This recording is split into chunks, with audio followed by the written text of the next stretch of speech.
yo estoy disfrutando a Jesús. No tenemos que estar tan apurados, solamente respira profundo y dale gracias al Espíritu Santo. Nosotros tenemos al Espíritu Santo original, el que fue derramado en el día de Pentecostés. Ese es el que tenemos. ¡Hey! ¡Wow! Entonces, disfruta de Él, recibe de Él. Él es la razón por la que estamos aquí. Dile gracias, Espíritu Santo. Gracias, Señor. Gracias, Señor. Gracias, Señor. Gracias, gracias, gracias, gracias. Gracias, gracias, gracias. Oh, gracias, Señor. Gracias por este día. Gracias por tu reinado. Wow. Wow, gracias por tu presencia, gracias por tu amor, gracias por tu poder, gracias por tu gozo, gracias por tu libertad, gracias, gracias, gracias, gracias. Wow, hetera mamá, yay. Wow, gracias, Señor. Es Él, Él es la unción que nos enseña, ¿verdad? La palabra dice que tú sabes todas las cosas porque la unción que tú recibiste de Él permanece en ti. Y a veces pensamos que la unción es algo que Dios nos da y es equivocado. La unción es Él, es el Espíritu Santo. Él es la unción. No es algo que Él te da, es Él. Y tú tienes al Espíritu Santo sin medida. Dijo Jesús que Él nos dio el Espíritu Santo sin medida. No necesitas una doble porción porque lo tienes a Él sin medida. Entonces, Él no viene en porciones, Él viene en persona. Cuando Él llega, Él toma ocupación. Él es como cuando trajeron el arca en el Antiguo Testamento. Hubo un momento cuando trajeron el arca del pacto, el arca de la gloria. Lo pusieron dentro del templo de otro Dios. ¿Y qué fue lo que sucedió? Hubo dos dioses ahí, pero ¿qué fue lo que sucedió? Era que regresaron el próximo día y el otro Dios estaba tirado al suelo, ¿verdad? Estaba ahí, el ídolo que había estaba tirado al suelo. Después pasaron todo el día entre muchos hombres levantando esa estatua de nuevo. Regresaron el siguiente día y no solamente estaba tirado en el suelo, sino que sus brazos y su cabeza estaba cortada. Entonces, cuando el Espíritu Santo llega, cuando Dios llega, Él llega en persona y Él toma ocupación y Él toma todo el espacio. No existe el diablo y Dios dentro de ti como compartiendo un cuarto juntos. Tú estás lleno de la presencia de Dios, la nube de su presencia, el fuego de su presencia, la gloria de Dios está dentro de ti completamente. Tú eres el hogar de Dios, tú eres el templo del Espíritu Santo, del Dios viviente. ¿Cuántos dan gracias a Dios por eso? Solamente dale gracias, Señor, por este nuevo día. Gracias, Espíritu Santo, por este nuevo día y por todo lo que tú vas a hacer en mi vida el día de hoy. Yo entrego mi vida a ti, Señor. Yo me rindo a ti. Yo te entrego mi corazón. Yo te pertenezco a ti. ¡Wow! ¡Yay! Yo me puedo quedar ahí, ¿verdad? Yo sé que tenemos mucho para cubrir. Déjame prender mi timer que tengo aquí porque quiero respetar el tiempo de ustedes. Y vamos a continuar desde donde nos quedamos la semana pasada. Y yo sé que muchos tuvieron preguntas, aunque no he recibido ninguna de ellas. Entonces, hoy, al final hoy tengo muchísimo para cubrir también, pero como ya sé cómo funciona esto, me voy a quedar como a mitad, pero lo que te quiero animar es que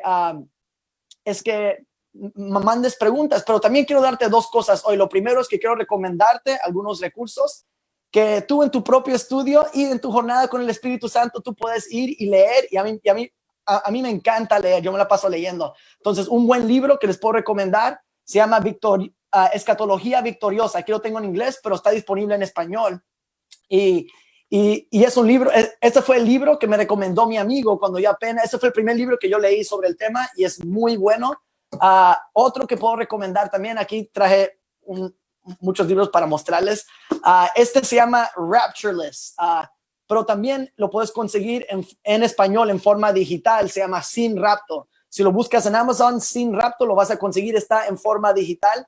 Y básicamente va en muchísima más profundidad sobre todo lo que estamos hablando, lo que estamos tocando. Otro buen libro, yo sé, quiero darles recursos para que ustedes puedan continuar ahí, que en su propio estudio. Aquí hay otro buen libro, se llama Heavy Rain por Chris Vallotton. Aquí él está hablando dice Heavy Rain, ¿cómo es que el cielo invade la tierra? Entonces sabemos que el cielo ha invadido la tierra. ¿Cómo es que ese cielo ahora va a influenciar todas las esferas de nuestra sociedad? Y aquí habla de eso, habla de que el reino ha llegado y de que Dios nos dio un mandato apostólico para ser discípulos de todas las naciones. Por último, el último libro que quiero recomendarles se llama Santos en los brazos de un Dios feliz, o en inglés Saints in the Arms of a Happy God. Este es una bomba. Si tú empiezas a leer esto y a creer este mensaje, te vas a volver loco, como le dijeron a Pablo. Está buenísimo. Solamente estaba disponible en inglés, entonces si sabes cómo leer en inglés, te lo recomiendo. Es una buena inversión. Creo que tú inviertas en ti mismo, y el propósito de esta enseñanza es para incrementar tu gozo. Aquí hoy yo soy como un ayudante para tu gozo en el Señor. Entonces, y es un buen tiempo para hablar de esto. Para los que no conectaron la semana pasada, estamos hablando sobre los tiempos finales, los últimos días, escatología, que lo definimos la semana pasada como el estudio de las últimas cosas o tu perspectiva del futuro. Y cómo tú ves a Dios va a determinar cómo tú ves al futuro, ¿verdad? Y entonces queremos tener una mentalidad evangelizada sobre cómo vemos al futuro, una mentalidad que está embriagada de las buenas nuevas de Jesucristo, y que podamos tener una visión clara de Jesús a través de esto, porque ahora mismo es tan popular ver tantas teorías sobre los últimos días. Siempre que hay algo, una crisis que está pasando como pueblo o como nación o en el mundo, siempre estas voces surgen. Y entonces esto no es nada nuevo. Hoy no voy a tocar esto, pero realmente el mundo no está empeorando, el mundo está mejorando, porque el reino está aquí y el reino de Dios está avanzando, el reino de Cristo está avanzando en planeta Tierra, y no estamos viviendo en los peores tiempos. Lo que está pasando es que tenemos problemas de memoria, que se nos olvida todo lo que ha pasado en la historia. Entonces es bueno tomar un paso para atrás y ver qué es lo que Dios está haciendo, no qué es lo que el diablo está haciendo, qué es lo que el anticristo, qué es lo que Dios está haciendo. Y esa es la manera de poder vivir en esta vida. Entonces, busca tu Biblia. Hoy vamos a empezar desde donde nos quedamos la vez pasada. Y entonces quiero que tú vayas a Primera de Juan 2:18. Primera de Juan 2:18. Y vamos a empezar desde ahí. Entonces, otro recurso que les quiero dar es que cuando tú vas a YouTube, si me buscas en YouTube, Sabdiel Muñoz, ahí también yo constantemente estoy poniendo videos y enseñanzas sobre esto. Yo hice una enseñanza sobre esto hace unos años atrás, y ahí lo vas a poder conseguir. También ahí hay una prédica de mi papá. Mi papá ni lo sabe que lo estoy haciendo famoso en YouTube, pero ahí puse una prédica de él también. Y constantemente estoy poniendo cosas cuando edito los videos, y ahí lo van a conseguir. Estas dos enseñanzas que hice de la semana pasada y de hoy, también ahí lo van a poder conseguir. Ya esta semana los voy a subir. Entonces, nada más quiero que sepan que eso está disponible para ti. Busca en YouTube, inscríbete a mi canal para que ahí tú puedas estar recibiendo, lo vas a poder ver si yo pongo un video nuevo, cuando tú entres a YouTube, te lo va a dejar saber. Entonces, eso es una manera que también podemos mantenernos conectados. Ok, ya llegaron. Primera de Juan 2:18. Háganme así si ya están ahí. Sí, perfecto. Ya veo que algunas personas ya llegaron. Muy bien. Entonces, aquí es donde nos quedamos la vez pasada, y dice: hijitos, esto es Juan hablando, hijitos, es la última hora. Di esto conmigo, es la última hora. Interesante. Yo pensaba que ahora era la última hora, pero aparentemente Juan está diciendo a sus lectores en el primer siglo que para ellos era la última hora. Y mi pregunta para ti hoy es: ¿la última hora de qué? Nosotros hemos asumido que él está hablando del fin del mundo, pero la meta hoy va a ser, vamos a dejar que la Biblia se interprete a sí misma. Entonces, seguimos leyendo. Hijitos, es la última hora, y así como oyeron que el anticristo viene, también ahora han surgido muchos anticristos. ¿Cuándo surgieron los anticristos? Cuando él dijo ahora, está en nuestro pasado, pero era su presente. Ahora han surgido muchos anticristos, por eso sabemos que es la última hora. Y lo que dijimos la semana pasada es que la palabra él, para la mayoría de las traducciones, dice el anticristo, pero en el griego original esa palabra no está ahí, solamente dice que anticristo viene. Y la razón por la que lo dice de esa manera es porque anticristo se refiere a falsas enseñanzas. Falsas enseñanzas acerca de Cristo vienen. Y una de esas que dijimos es la herejía, que aquí todavía tengo el papelito en algún lugar. Aquí está. Es la herejía de gnosticismo. Y gnosticismo era algo que surgió casi inmediatamente cuando el evangelio empezó a ser predicado, que ellos decían que Jesús no vino en carne, porque ellos veían la carne como algo maligno y solamente lo espiritual lo veían como bueno, y para ellos era inconcebible que Dios se hizo carne. Entonces ellos decían Jesús no era completamente hombre, era como una manifestación, era como que un fantasma que estaba, pero la realidad, ¿cuántos saben que la encarnación es el fundamento de la salvación? La encarnación de Jesús, la encarnación de Dios, del verbo, es el fundamento para nuestra salvación, porque si Dios no se hizo completamente hombre, entonces el hombre no ha sido salvo.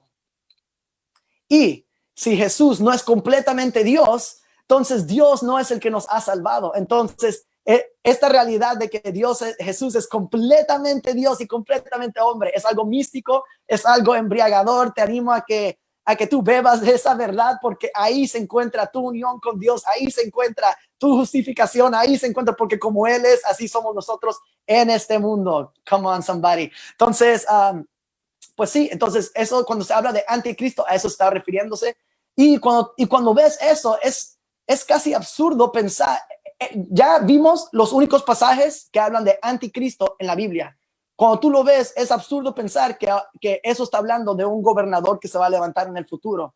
Si nada más dejamos que la Biblia hable por sí misma, para poder llegar a esa conclusión, tú tendrías que ya traer como una idea preconcebida en tu mente y poner eso sobre el texto cuando no está. Entonces, pues esto es para animarte, para que tú vivas no esperando que el diablo va a tomar posesión del mundo, sino que vivas sabiendo que Cristo está tomando posesión de las naciones, de que las naciones de este mundo serán, que los reinos de este mundo serán los reinos de Dios y de nuestro Señor.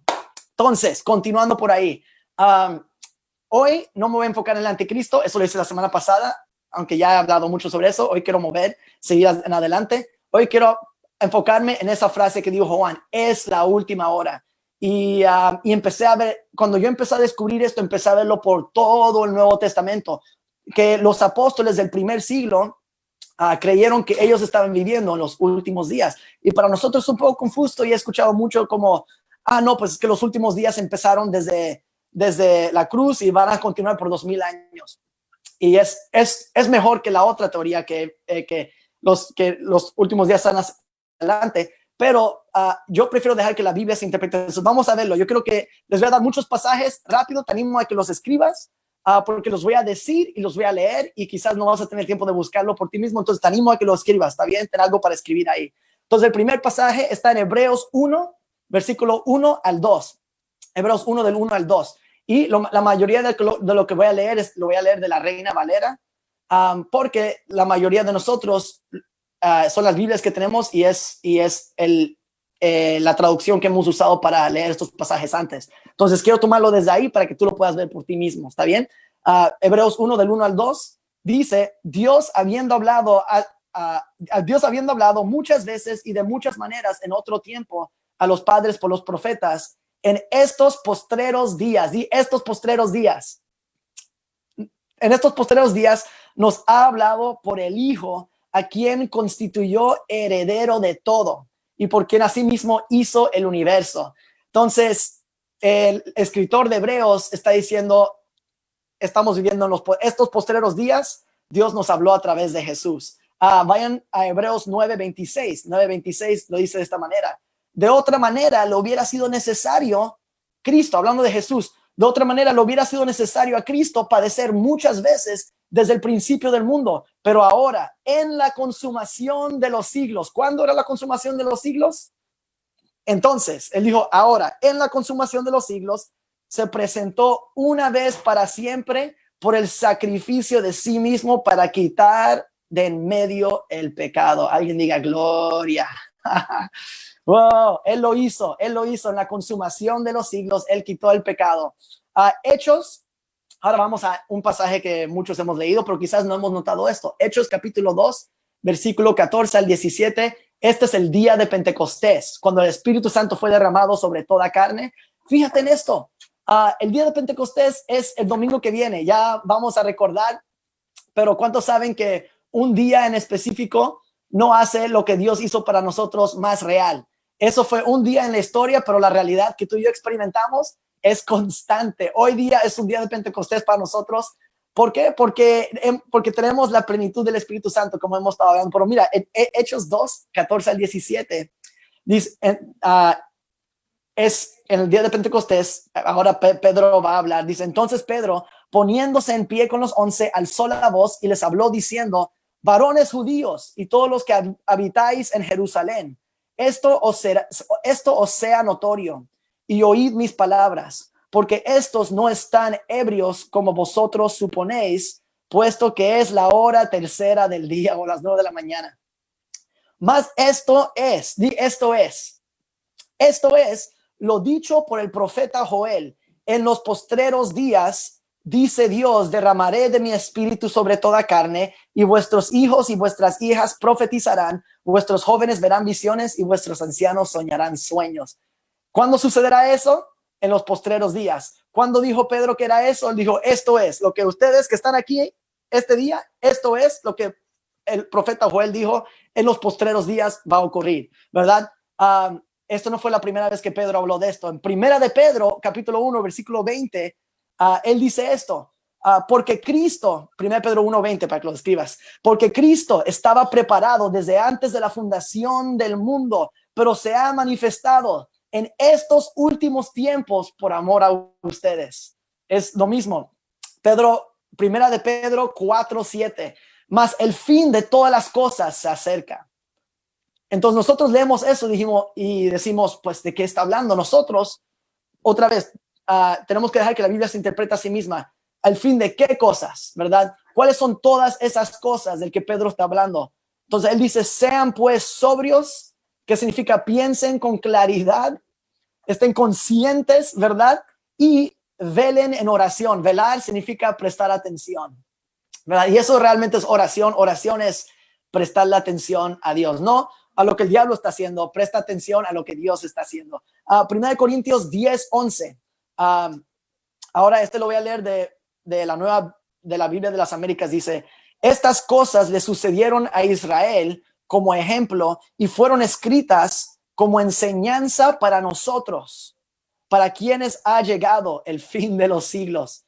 Esto es Pablo diciéndoles a sus lectores, oye, para nosotros nos ha llegado el fin de los siglos. Y para ellos, la audiencia de su día. Romanos 13, del versículo 11 al 12, Pablo continúa este tema y dice, y hagan todo esto, conociendo el tiempo, que ya es hora de despertarse del sueño, porque ahora la salvación está más cerca de nosotros que cuando creímos. Y el versículo 12 dice esto, la noche está muy avanzada, muy avanzada, y el día está cerca. Por tanto, desechemos las obras de las tinieblas y vistámonos con las armas de la luz. Oh. Entonces, a mí me encanta. Yo me embriago leyendo estos pasajes porque hay aplicación para nosotros de cómo debemos vivir, porque siempre es el fin de algo y el comienzo de algo, ¿verdad? Siempre. Entonces, hay una aplicación que tú y yo podemos recibir hoy, pero lo que quiero resaltar es que los apóstoles están hablando de que ellos están viviendo los últimos días, no de algo que estaba en un futuro lejano. Y por último, Jesús, ¿qué es lo que Jesús piensa del tema de los últimos días y de estas profecías? Vayan a Mateo 23, versículo 36. Mateo 23, 36. Y también está Mateo 24, 34, para que lo escribas. Mateo 23, 36 y Mateo 24, 34. Jesús lo dijo de esta manera. Él dijo, de cierto os digo que todo esto vendrá sobre esta generación. Ahora, si tú le preguntas a un judío, ¿verdad? ¿Qué es una generación? Para ellos te van a contar, te van a decir, pues 40 años. Eso es lamentable. ¿Por qué? Porque Israel pasó, como castigo, pasaron 40 años en el desierto y la Biblia dice que una generación pasó. Entonces, para un judío, su entendimiento de lo que es una generación es 40 días. En el versículo 34 del capítulo 24, Jesús también dice, de cierto os digo que no pasará esta generación hasta que todo esto acontezca. Entonces tenemos un patrón claro que aparentemente los apóstoles del primer siglo creían que ellos estaban viendo en los últimos días. Pero sin embargo, muchos de nosotros seguimos creyendo que nosotros estamos viviendo en los últimos días. Y aquí hay un dilema. O ellos estaban confundidos o nosotros no estamos confundidos y no hay algo que entendemos. Entonces, mi pregunta para ti es, ¿los últimos días de qué? Y tenemos una respuesta en Hebreos capítulo 8, versículo 13. Ahí, ve conmigo ahí. Hebreos 8, 13.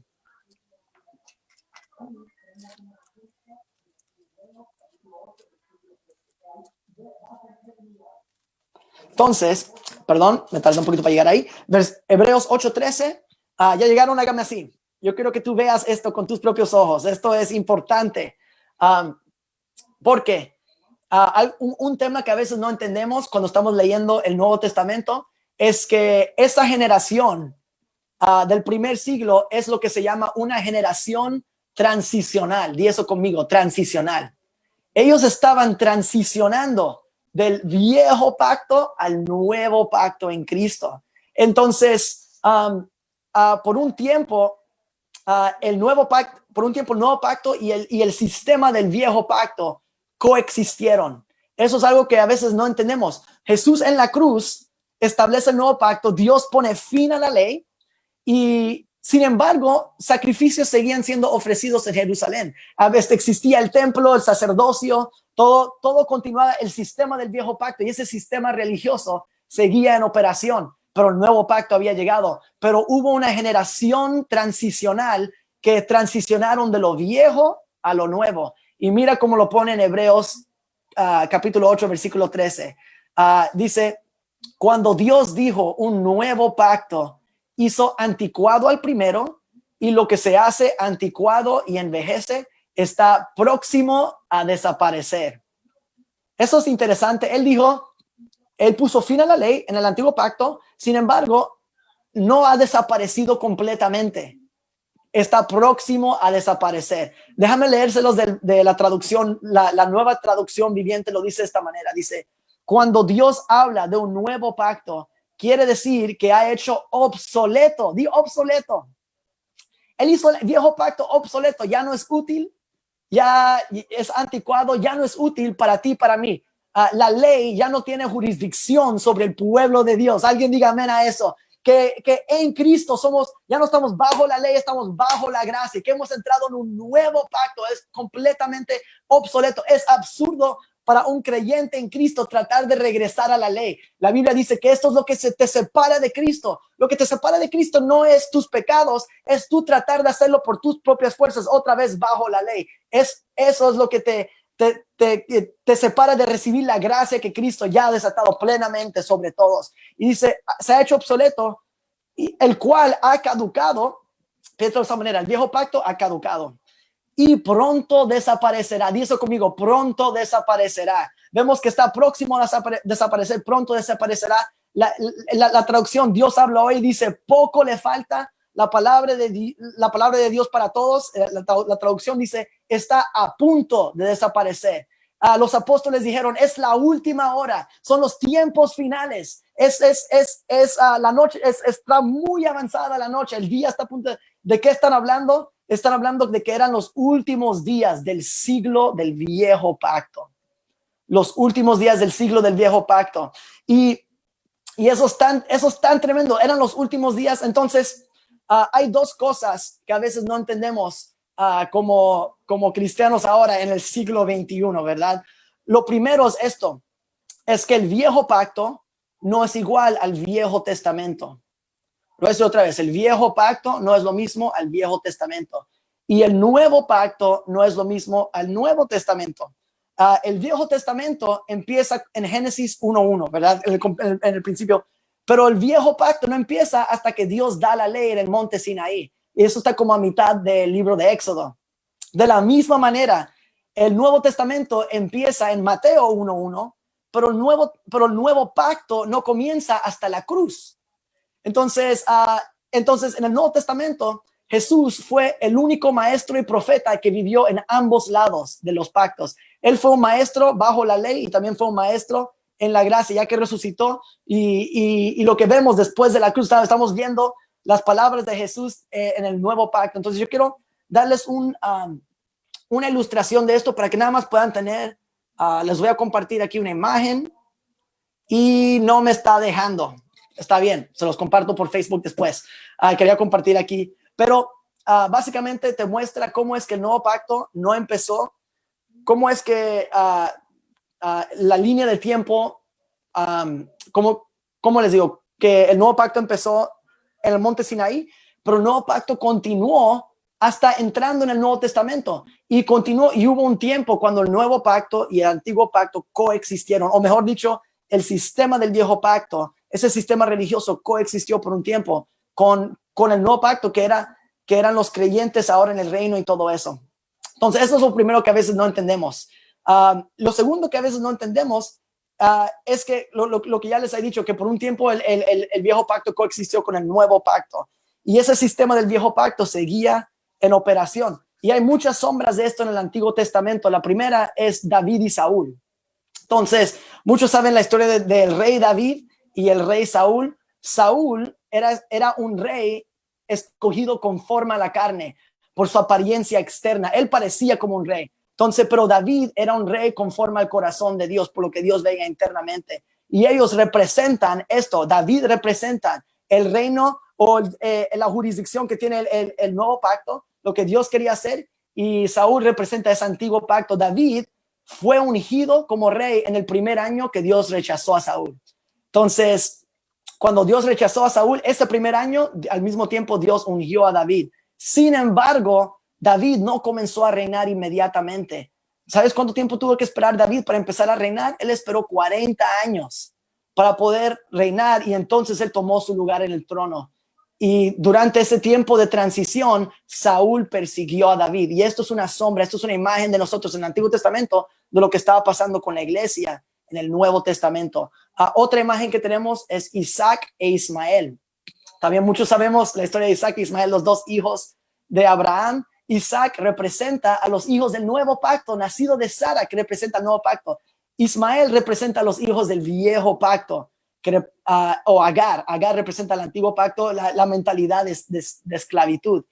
Ismael nació primero, igual que la ley vino primero, Ismael nació primero. Cuando Isaac nació, los dos vivieron juntos por un tiempo. Y la palabra dice que Ismael se burlaba de Isaac. Y esa palabra burlaba es interesante. Significa que siempre le ponía trampas para hacerle daño físico o daño a su integridad, ¿verdad? A su reputación. Entonces, es una imagen de Ismael persiguiendo a Isaac, los hijos del antiguo pacto persiguiendo al nuevo pacto.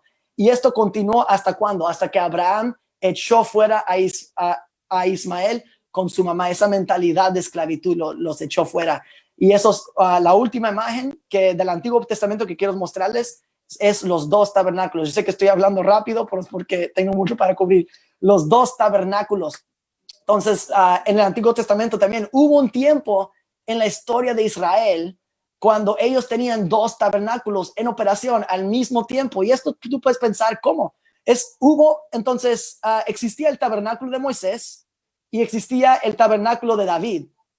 Y en la nube de gloria ya se había ido del tabernáculo de Moisés y ahora estaba en el tabernáculo de David. Ese viejo tabernáculo representaba el viejo pacto, el otro tabernáculo representaba el nuevo pacto. Y básicamente estaba diciendo, ya mi presencia, ya Dios no está lidiando con nosotros de esta manera, Él está acá. Sin embargo, ambos seguían operando al mismo tiempo hasta que eventualmente uno fue removido y solamente el templo de David fue lo que quedó. Entonces, todo esto es solamente para darles y ayudarles, darles algunas imágenes para ustedes, para que entiendan cuál es el tema central que estamos viendo en el Nuevo Testamento, de que era una transición, es una generación transicional. Entonces, eran los últimos días de ¿qué? Nosotros lo hemos hecho los últimos días del fin del mundo, ¿verdad? Es el fin del mundo, pero la palabra está hablando que no, es el fin de ese sistema, ese siglo del viejo pacto. Y las buenas noticias es que tú y yo ahora estamos en los nuevos días del nuevo pacto. Y quiero concluir con esto. Ve conmigo a Mateo 24:3, porque esto te va a ayudar muchísimo. Mateo 24:3. Y aquí podemos ver, entonces lo chistoso es que escucho mi eco porque en el otro cuarto también me están oyendo, entonces está un poquito chistoso aquí. Pero Mateo 24:3 es un pasaje que, todo Mateo 24 es un pasaje que para muchos de nosotros es el pasaje principal que se ha usado para hablar de los tiempos finales. Aquí es donde vas a ver las señales de los tiempos, guerras y rumores de guerras y hambres y falsos maestros, falsos profetas, todo eso, ¿verdad? La desolación, la abominación de desolación, todo eso, la gran tribulación. Este es el pasaje principal que se usa, pero vamos a leerlo y vamos a leerlo en contexto. Mateo 24:3. Yo lo voy a leer de la Reina Valera, y tú, no sé qué traducción tú tengas, y dice: y estando Jesús sentado en el monte de los olivos, los discípulos se le acercaron aparte diciendo: dinos, ¿cuándo serán estas cosas? ¿Y qué señal habrá de tu venida y del fin del siglo? Entonces, muchas traducciones aquí lo traducen, y tú nada más levántame la mano si tu traducción lo dice de esta manera. Muchas traducciones lo traducen diciendo el fin del mundo. ¿Cuándo sucederá esto y cuándo será el fin del mundo? Pero tradujeron la palabra aion como mundo, cuando la palabra para mundo es cosmos, pero la palabra para que está usando aquí es la palabra aion, y aquí se los escribí, y lo que significa es siglo. Entonces, si tu traducción dice el fin del siglo, te felicito, porque es lo que es. Y aion significa siglo, época o un periodo de tiempo. ¿Cuándo será el fin del siglo? Entonces, en la mentalidad judía, es importante saber qué es lo que ellos estaban pensando. Primero, ellos tampoco sabían que Jesús se iba. Entonces, ellos preguntándole cuál va a ser la señal de tu venida, los discípulos no sabían que él se iba, no entendían eso. Entonces, entonces, en contexto, ¿de qué están hablando? Los judíos, ellos vivían en una época donde lo que creían era esto. Lo primero era que ellos estaban esperando un Mesías nacido de la familia de David, que iba a venir y establecer su reino. Cuando ese Mesías llegase, ese Mesías iba a pelear contra todos los enemigos de Israel, iba a vencer, que en ese entonces para ellos, en su percepción, era Roma. Entonces el Mesías iba a venir, iba a derrotar y matar a todos los enemigos de Israel, y esto marcaría el comienzo de un nuevo siglo y una nueva época en donde ese Mesías iba a establecer la promesa que los judíos tenían. Este Mesías iba a establecer un nuevo pacto con Israel. Entonces, ellos, para simplificarlo, ellos veían dos siglos. Los judíos veían el siglo antes del Mesías, que le llamaban el siglo presente malo. Eso es el término que vas a ver en el Nuevo Testamento, el siglo presente malo, y estaba caracterizado por el viejo pacto, la opresión que sufrían a causa de sus enemigos. Entonces, yo quiero que tú lo veas como la época del viejo pacto en Adán bajo ley, ¿verdad? Y ellos estaban esperando el siglo del reino, diga el reino. Y en el Nuevo Testamento le llama esto el siglo venidero, el siglo del reino. Y esto está caracterizado por el nuevo pacto, gozo, libertad, y para nosotros la época del nuevo pacto en Cristo bajo gracia. Entonces, estoy emocionado. Déjame como ir un poquito más lento. Ellos veían dos siglos. Entonces, cuando los discípulos estaban preguntando a Jesús, ¿cuándo va a ser el fin del siglo? Para una mentalidad judía, ellos están hablando de este siglo presente malo antes del establecimiento del reino, y cuando entendemos esto, vemos el mensaje de Jesús también muchísimo más claro, porque ¿qué fue lo que Jesús vino proclamando? Él vino proclamando el reino, ¿verdad? Eso es un mensaje judío. Para los judíos, eso era el mensaje de que, mira, la promesa de que el reino de David iba a ser establecido, de que un descendiente de la familia de David iba a venir a establecer su reino. Ese era un mensaje para los judíos, porque si tú vas a un gentil y le dices, hey, el reino de Dios ha llegado, ellos no van a saber de lo que estás hablando. Es como que, what? Pero para un judío, ellos entendían completamente, ok, el Mesías, el Cristo, el Rey ha llegado. Entonces, para entender Mateo 24 es importante saber de qué estaban hablando ellos y poder empezar a leerlo en contexto y saber, ok, ellos no están hablando del fin del mundo, están hablando del fin del siglo. Y Mateo 24 no es donde la conversación empieza en Mateo 23. Entonces ve conmigo a Mateo 23, versículo 13. Mateo 23, 13. Y entonces vamos a leerlo en contexto. Yo siempre animo a que la gente lo lea en contexto. Ustedes saben que la Biblia no fue escrita con capítulos y versículos. Eso está en nuestras traducciones. Pero realmente esto es una conversación continua que realmente empezó en Mateo 23. Entonces vamos a leerlo desde el Mateo 23 al 13 en adelante. 13, sí, del 13 en adelante lo vamos a leer fluido. ¿Está bien? Entonces, un poco de contexto. En Mateo 23, Jesús está en el templo en Jerusalén y él ha pasado todo el día hablando con los fariseos y los líderes religiosos. Ellos vienen con preguntas tratando de atrapar a Jesús en alguna palabra y Jesús está respondiendo con la sabiduría del Espíritu, ¿verdad? Entonces, no podían atraparlo en ninguna palabra y él está aquí interactuando con ellos. Y anteriormente a esto, Jesús había hecho algunas parábolas donde él hablaba de que el reino les iba a ser quitado a ellos, de ese sistema religioso, de los líderes religiosos, iba a ser dado a un pueblo que producirían el fruto del reino. Entonces dijo, ustedes son esos mayordomos infieles, le vamos a quitar el reino a ustedes y se lo vamos a dar a un pueblo que sí va a producir el fruto. Entonces, ese es el contexto. ¿Listos? Mateo 23, versículo 13. Aquí Jesús empieza a soltar los ay, ¿verdad? Él empieza a soltar, a decretar un juicio sobre ese sistema religioso y sobre los líderes religiosos. Y este es el Jesús que a veces estamos como que, ¿por qué es que Jesús es tan intenso? Y fíjate que Jesús nunca trata a los pecadores de esta manera, solamente a la religión. Si tú quieres saber what pisses God off, si quieres saber qué es lo que enoja a Dios, si quieres saber eso, mira a Jesús, porque a los únicos que él confrontaba de esta manera era a los líderes religiosos. Entonces mira esto, Mateo 23, versículo 3 al 15. Voy a empezar a leer. Mas hay de ustedes, escribas y fariseos hipócritas, porque cerráis el reino de los cielos delante de los hombres, pues ni entráis vosotros, ni dejáis entrar a los que están entrando. Jesús está diciendo, ustedes lo están haciendo difícil.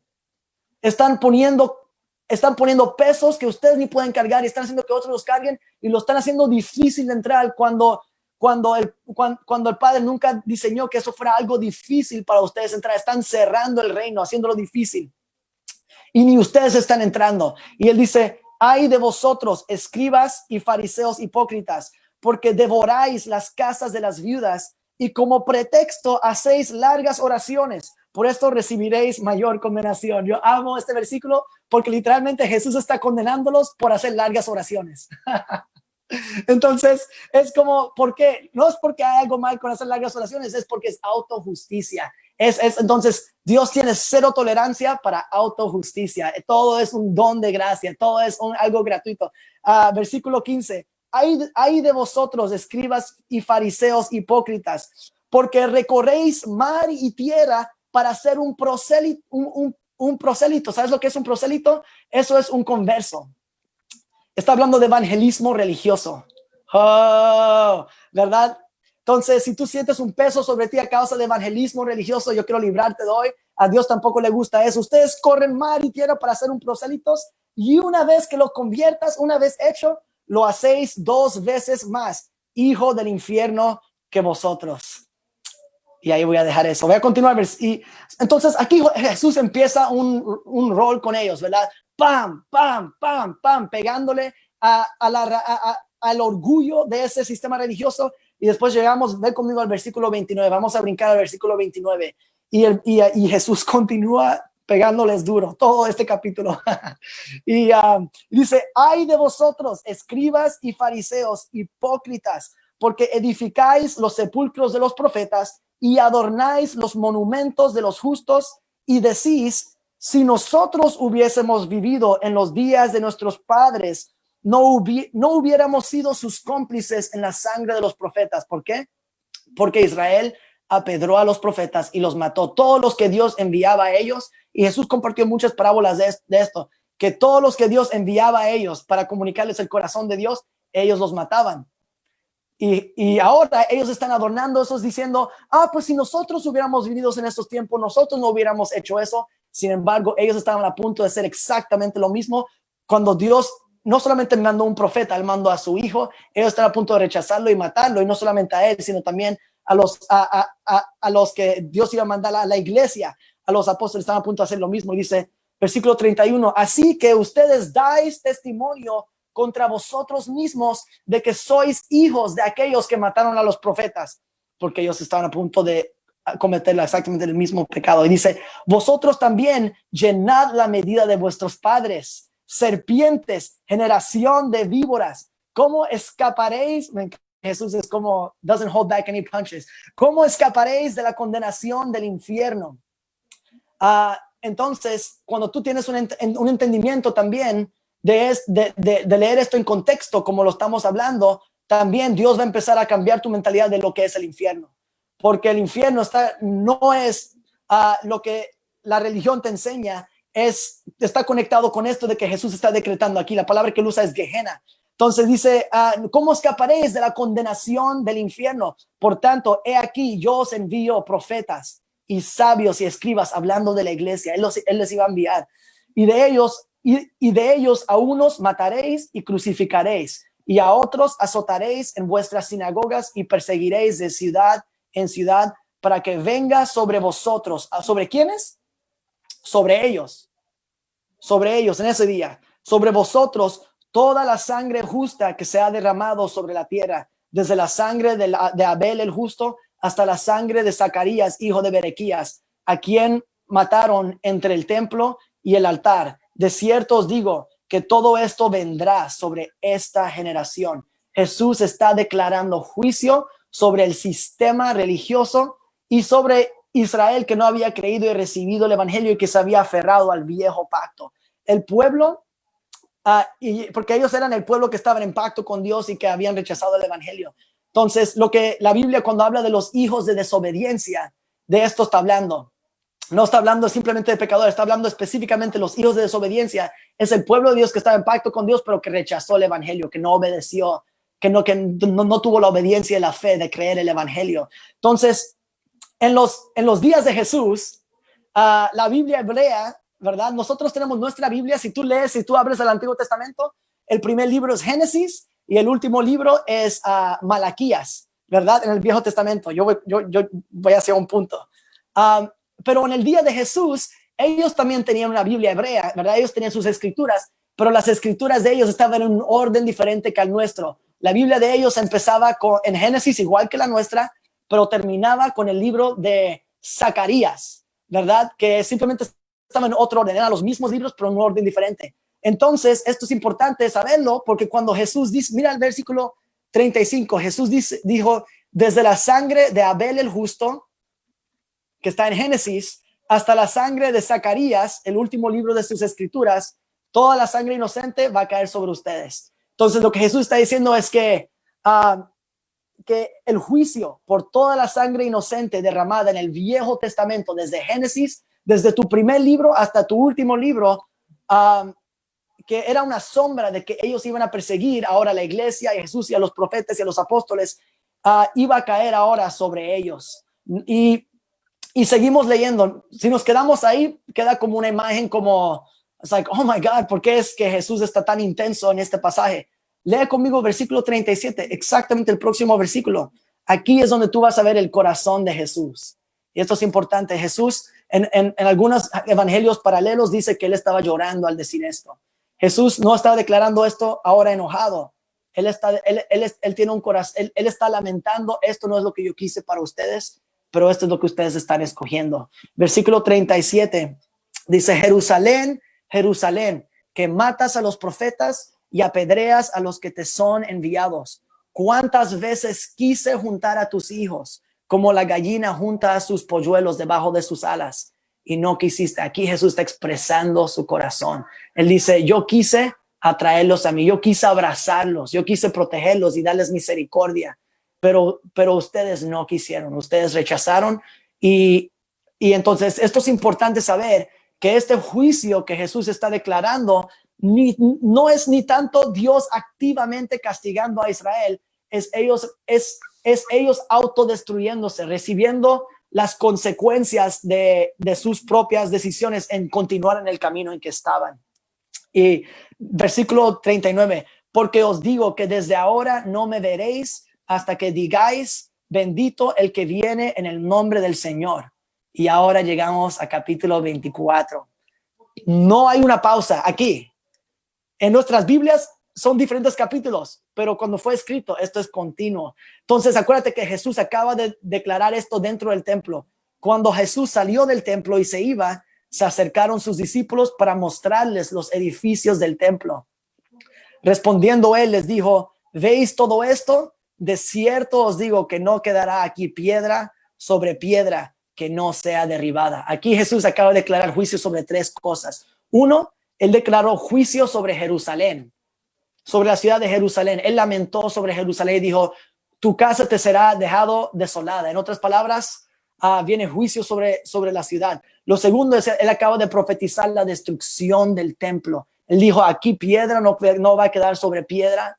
Entonces, yo voy a hacer algo con esto. Tú dices, entonces, ¿por qué es que Jesús está pasando tanto tiempo hablando de esto? Entonces, él acaba de declarar la destrucción del templo.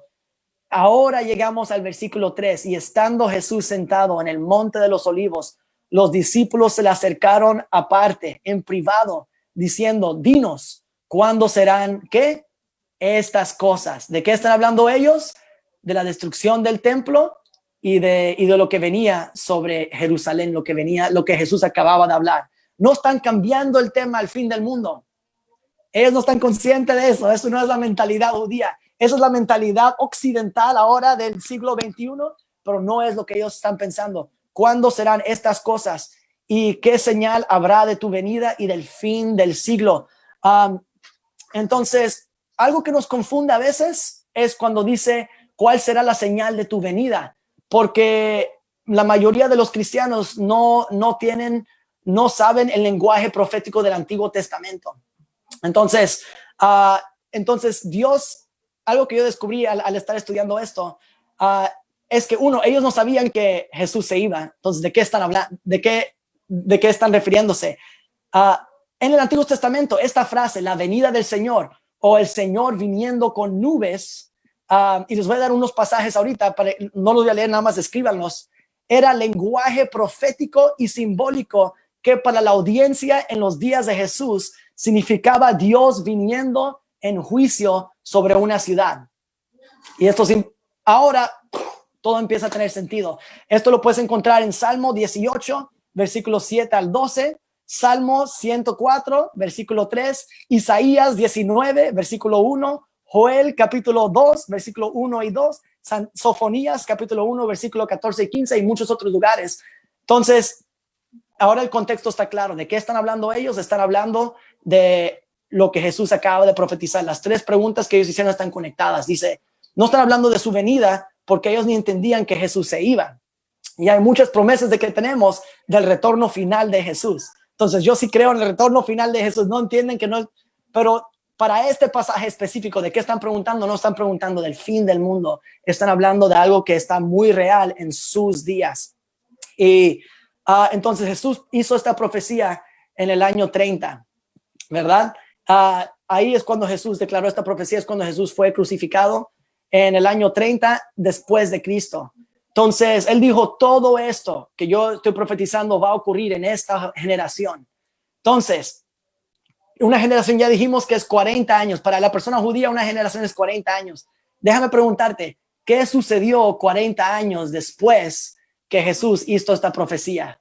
Es un evento crucial en la historia que la mayoría de cristianos, como no saben la historia de la iglesia, como no saben, no les enseñan esto, no saben un evento muy importante, que es el sitio de Jerusalén por los romanos. Es el asedio, vino el imperio romano y trajo destrucción sobre la ciudad de Jerusalén y sobre el templo, la destrucción del templo. Y cuando tú lo estudias y ves la historia, literalmente, palabra por palabra, exactamente como Jesús lo profetizó, sucedió. ¿Cuándo sucedió? En esa generación. ¿Cuándo? Exactamente cuando Jesús dijo que iba a ocurrir en esos 40 años. Entonces, literalmente Dios le dio todo el tiempo que él pudo para ellos, para que pudieran arrepentirse y creer en el evangelio. Sin embargo, no lo creyeron, no lo recibieron. Y eso está tan padre. Algunos recursos que les quiero recomendar para que puedan estudiar esto un poco más, porque ya mi tiempo se acabó, ya me pasé. Hay muchos historiadores que escribieron sobre esto y tenemos muchos documentos de esos días. Uno muy importante se llama Josefo.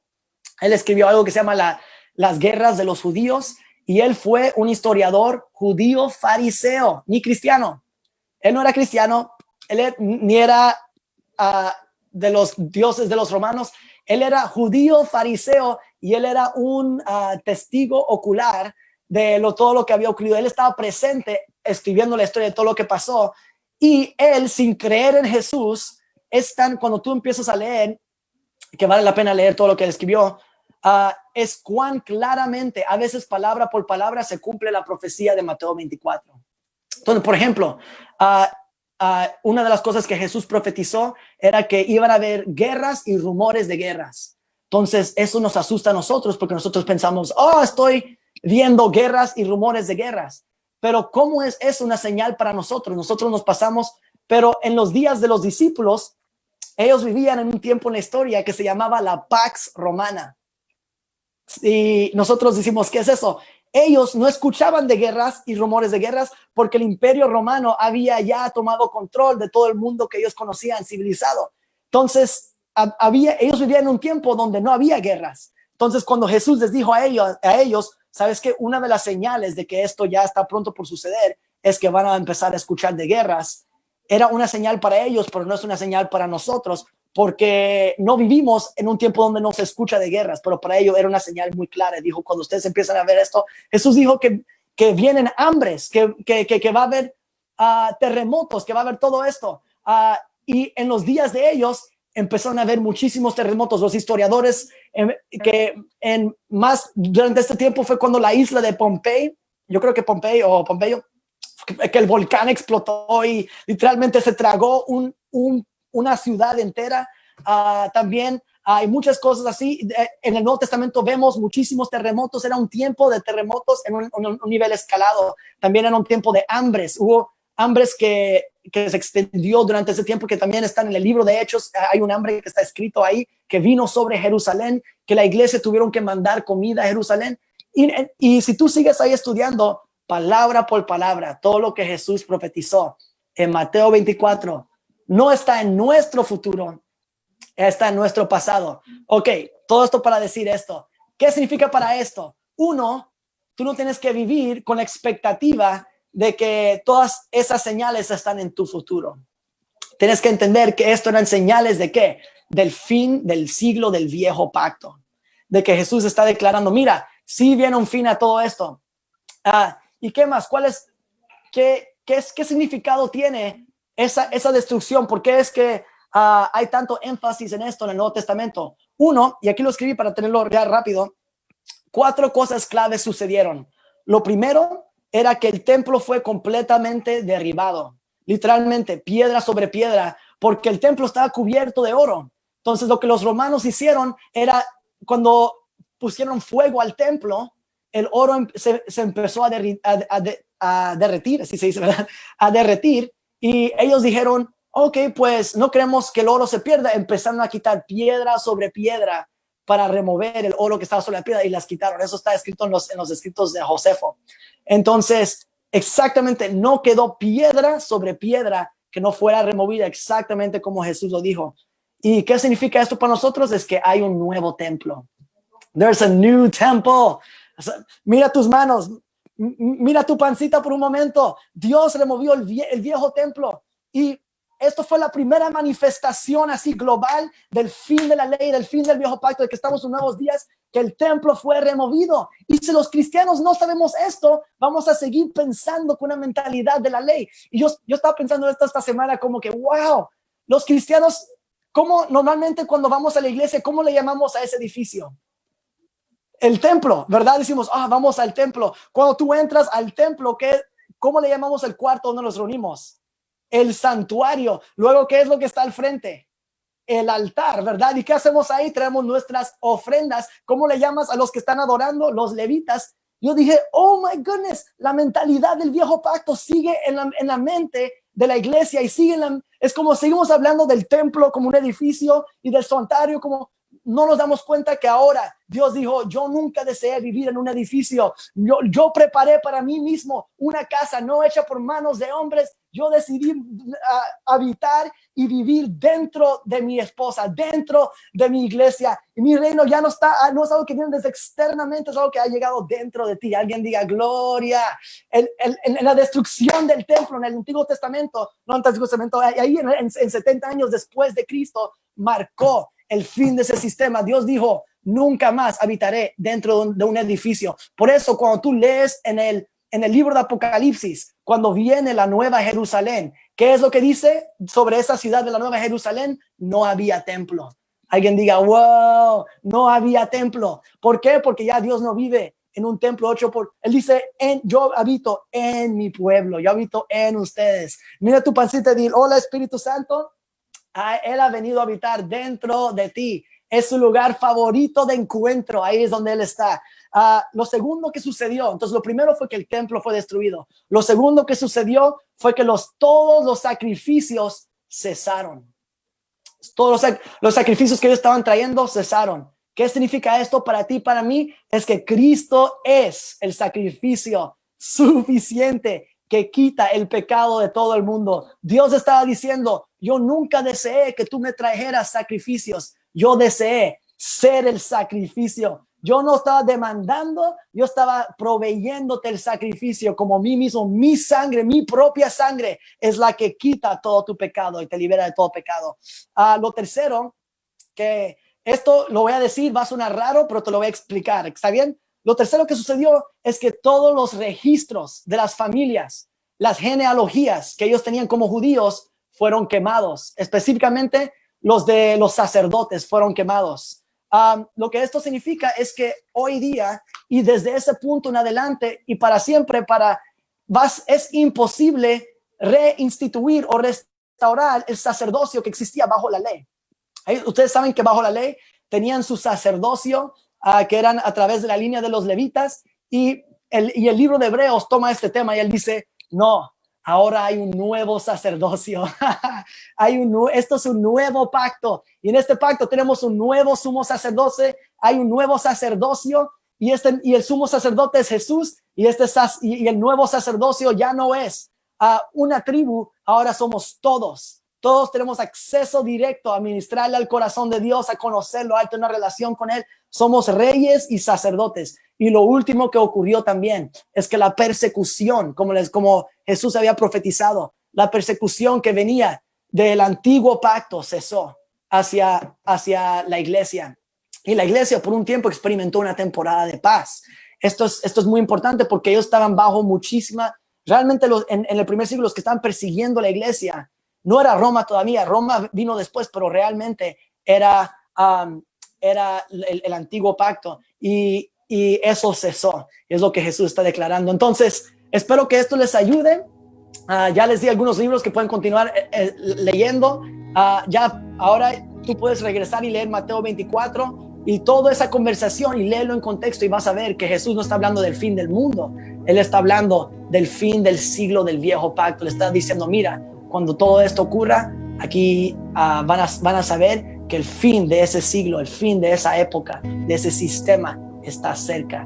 Y ustedes como iglesia presten atención porque esto está en sus días. ¿Y qué es lo que tú y yo podemos esperar? Estamos en la anticipación del reino de Cristo avanzando en toda la tierra. Que cada reino, que Jesús nos mandó a ser discípulos de todas las naciones. No solamente discípulos en todas las naciones, sino de las naciones. Eso significa que podemos ver culturas transformadas, que podemos ver el reino de Dios avanzando en cada esfera. Y es algo tan emocionante el día en que estamos viviendo. Como pueden ver, yo estoy emocionado y voy a orar porque ya hablé demasiado, ya literalmente he estado casi una hora. Entonces, Padre, papá, yo pido que tú establezcas esta verdad en los corazones de ellos, que tú traigas un cambio de paradigma como familia a nosotros, de que no estamos en los últimos días, estamos en los nuevos días, y que podamos tener una escatología victoriosa, que podamos tener una perspectiva optimista del futuro, no porque simplemente por ser optimistas, sino porque Dios, porque queremos tener la mentalidad del cielo, porque tú eres optimista, porque tú piensas de esta manera, papá. Entonces yo bendigo a cada persona que está aquí viendo. Yo hablo sanidad para sus cuerpos, yo hablo libertad para sus corazones, yo hablo una manifestación de gloria tan intensa que ellos se sienten abrumados, del gozo desbordante, inefable, lleno de gloria. Y papá, yo te doy gracias por esta realidad en que estamos ahora, de que estamos en Cristo y somos uno con Cristo, que lo viejo ha pasado, he aquí, todo ha sido hecho